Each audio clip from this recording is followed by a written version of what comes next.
What's going on, everybody? Anthony here with Apex Off-Road, back again with another video. Today, I just wanted to get on here and, and explain a few things because I still, to this day, keep getting asked, what happened to Boss, Boss 4x4s, Boss Off-Road, all that stuff. So, what happened. So, it's been a few years now since this happened, and I just wanted to, explain things because, like I said, I just keep getting asked. So, about, I'd say 5, 6 years ago, I started a Tundra page, right? And I had vendors on my page who sold a numerous amount of things. So I had a vendor who sold audio video for your truck, obviously. I had a vendor for off-road parts. I had a vendor for decals. I had a vendor for shift knobs, and I say had. Some of these vendors are still with me, since, so they've been with me for years. And what happens is I charge the vendors to sell on my page, and what it does is it makes it to where they have no competition. So I have one vendor for each of those categories, and they have no competition. So anyone who, let's say there's a vendor that sells grills. Now, there will be no other vendors that can sell on the page that sell grills because this is our approved vendor. We can hold them accountable. And because, they're paying money to be on the page, that they won't be screwing members over or anything like that.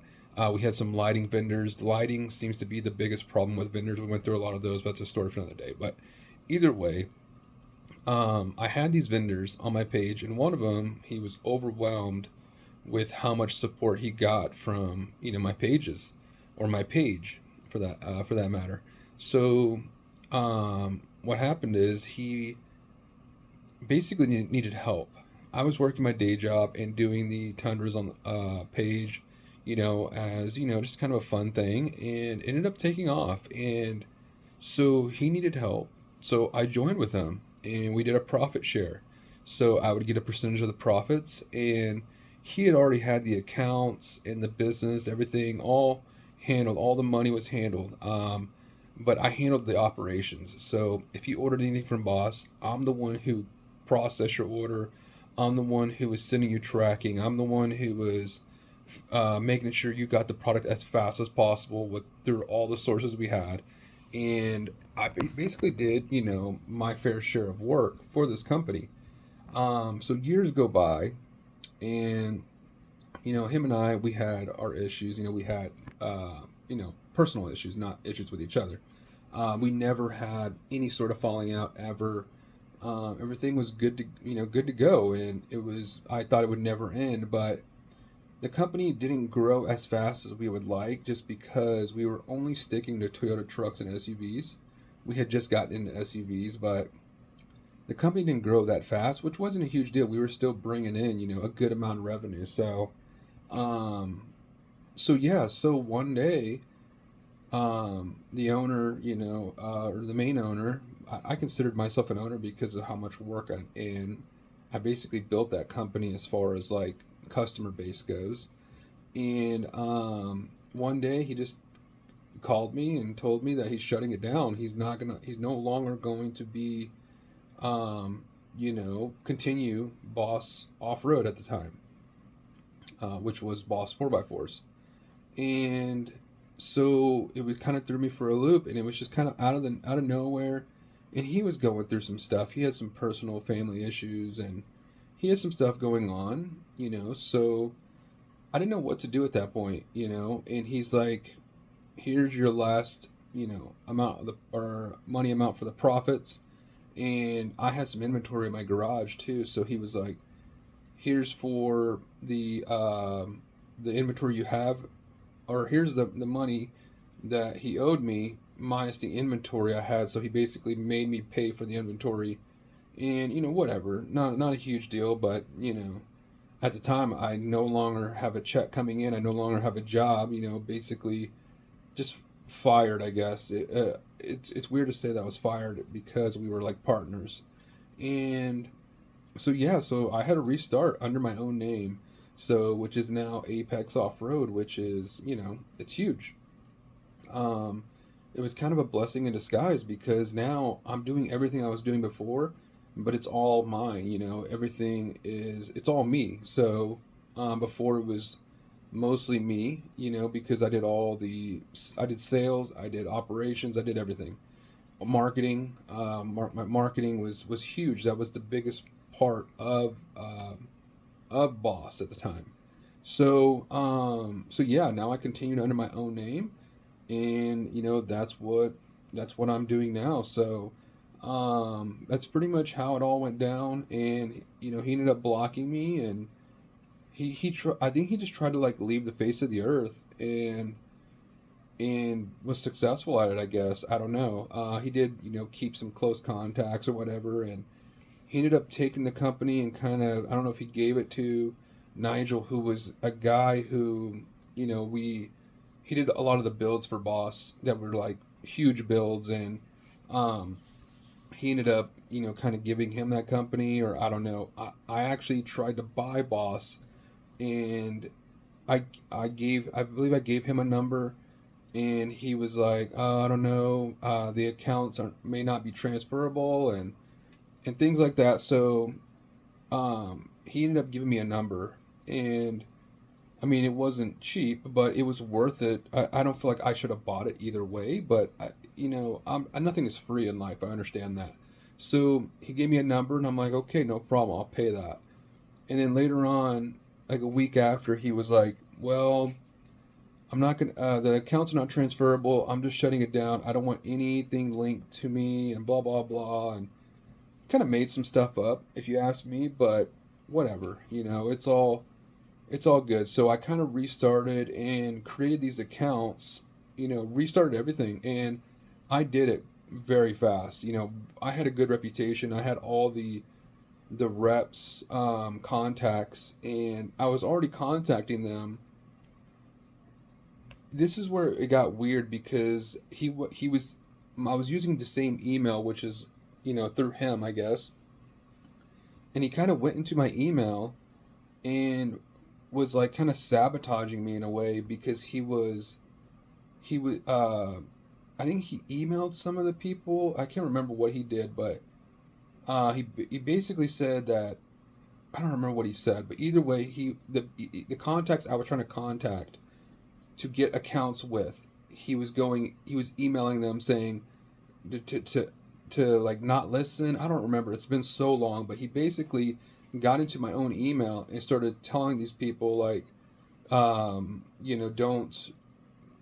He has no contact with me, and basically just kind of, and he shut my email down, kicked me out of my own email, and I had everything linked to that. I mean, I had personal accounts, banking stuff, everything. That was my main email, and he ended up just kind of sabotaging. That was the only really sabotage thing that I saw or that I got from him, was that email thing, and letting those accounts know that that he has nothing to do with my company or with me, and that I don't remember the exact words. I'd have to go back and look, but either way, he tried to sabotage that. But that was the only weird thing, and I don't understand why until this day. I don't know what I did to deserve all of this, but in the end, like I said, it was a blessing in disguise because now I have a huge company that continued doing what he was doing, but now we have set the bar even higher, doing all year make and model vehicles. So we're an e-commerce, which people don't know what that means, but I'm basically an online retailer. We don't do installs. We are strictly drop ship. So you order from me, it goes to the manufacturer or a distributor right to your door. So you can't go wrong ordering from me or from my company, because we have the best pricing, fast shipping, and we have thousands and thousands and thousands of products. So I hope that kind of clears the air, because this has been, I want to say, like 3 years now. It's been a few years since this all went down, and it all happened for the best. It's been good for me to learn, from that mistake of trusting somebody, and I trusted this guy with everything. So it was, but like I said, it was a blessing in disguise, and I'm very thankful for, what he taught me, I guess, in a way, which didn't really teach me that much, but the things that he taught me, and because a lot of stuff I kind of learned and kind of brought to the table, I didn't come to the table empty-handed because of my marketing skills and my follow-up and my aggressiveness to our accounts, because we are vulnerable um, to these companies that we work with, because it is not up to us on providing the best customer service. It's up to the manufacturers or the distributors to make sure that they fulfill our needs. And so people don't understand that. They think it's all our company, which in a way it is, but at at the end of the day, we're at the mercy of the manufacturers, and it's tough, but it's all part of doing business. But either way, and that's what I mean by being aggressive, is like I'm going after these vendors and be like, hey, where's my product? Why was this one damaged? Or why is it taking so long to ship? Where's my tracking? And I got a little aggressive with a lot of these manufacturers, but in the end, a lot of these manufacturers accepted me back at under my own name, and I was able to accumulate almost every 90, I'd say 95% of the accounts we had before and more. So I would say it's 100% now, because I was able to get with other distributors that we didn't have before. And yeah, so I hope that this video, I hope this clears the air and people can stop asking, what happened to Boss, and like people who had issues with Boss. And this is the other thing that people are like, hey, I ordered something 3 years ago that's got a lifetime warranty with Boss, and I know you helped me out or whatever with the sale, and what can you do? And I have no affiliation with Boss. Boss, he literally took the company, and at this point, Boss is nothing. It's now a name, I think. I'm not sure, but I just purchased the Boss domain, which was pretty huge. So I now own Boss 4x4's domain. But because I feel like I shouldn't have had to buy that. I feel like that should have been mine, because all the work and everything I put in. But whatever. But I ended up buying that, and now, so when you go to Boss 4x4s, it's going to redirect you to Apex, because again, that was my company. That was my baby for the longest time, and it was kind of taken from me. But either way, I know this video got kind of long, but I hope it kind of clears the air, on what happened with Boss. And everyone knows the guy's name who did all this, and I'm sure you were blocked by him. Most people were, because he kind of, like I said, he wanted to leave the face of the earth. But I want everyone to just hear. I don't even think it's my side. It's just telling the story of what happened. And in the end, years have gone by, and I don't hold grudges, on things, on people like that. I'm more of a forgive and forget, kind of person. But yeah, it is what it is, and hopefully this clears the air, and hopefully maybe he sees this video and is like, and I don't know, it's whatever. I was just kind of thinking this the other day, and I'm starting to make a lot more YouTube videos, and I feel like this was an interesting one for people to kind of hear or see, because it's a huge deal, but in the end, Apex Off-Road all the way. Like I say, rise to the top with Apex, because we are literally going to the top with this company. We are pumping tons of products into our website. We have 31,000 products on our website now. Our other website has 6,000. So for all the year, make, and model trucks and SUV vehicles out there. And yeah, so hit us up, apexoffroad.com, and we'll get you taken care of. And that's all I got for you guys. And thank you guys for watching. And I hope this video, helps some people out. So if you have any questions, you can reach out to us, and we'll get you taken care of. We'll catch you guys next time.